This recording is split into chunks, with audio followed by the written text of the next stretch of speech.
Why don't we start with this book? Who is the target audience, and what message are you sending? So I wrote the book for Gen Zers and millennials, basically people under 40, 45 years old, depending on when you start counting. I guess millennials are 1980s, so that's 44 years old now. Yes.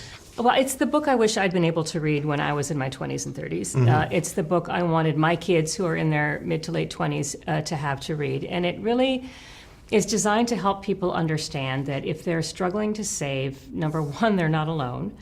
Number two, there's a lot of stuff that happens in our own brains that can get in the way of us making rational long-term financial decisions like saving for the future. And often, just the fact that you understand a little more about what's going on in your brain can help you actually create better circumstances, use some hacks that can actually put you on the road to more successful investing and saving. I think the key word is rational.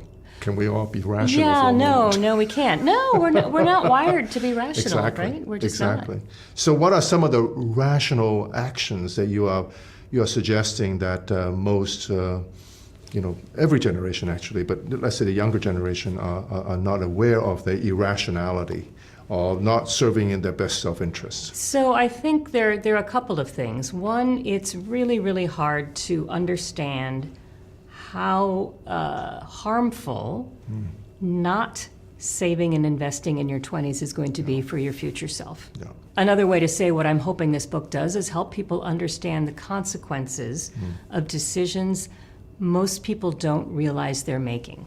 When you're not maxing out on your 401k contributions or maxing out on the match even in your 20s, you're making a big decision to give up free money. Yes. You're giving up decades of compound return, which is magic. It is Of truly course. magic. Of And course. so the combination of missing those company matches if you have a 401k and the compound returns on those is going to create a huge headwind that will be very difficult for you to dig out of in your 40s and 50s. Yes. So that's one big message.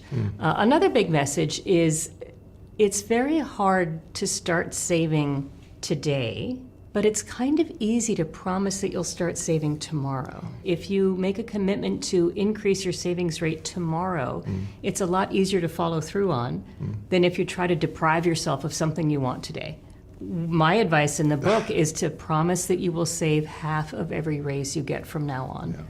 And if you can do that, you will relatively painlessly put yourself on track to be saving 15 to 20% of your income probably in 10 years or so.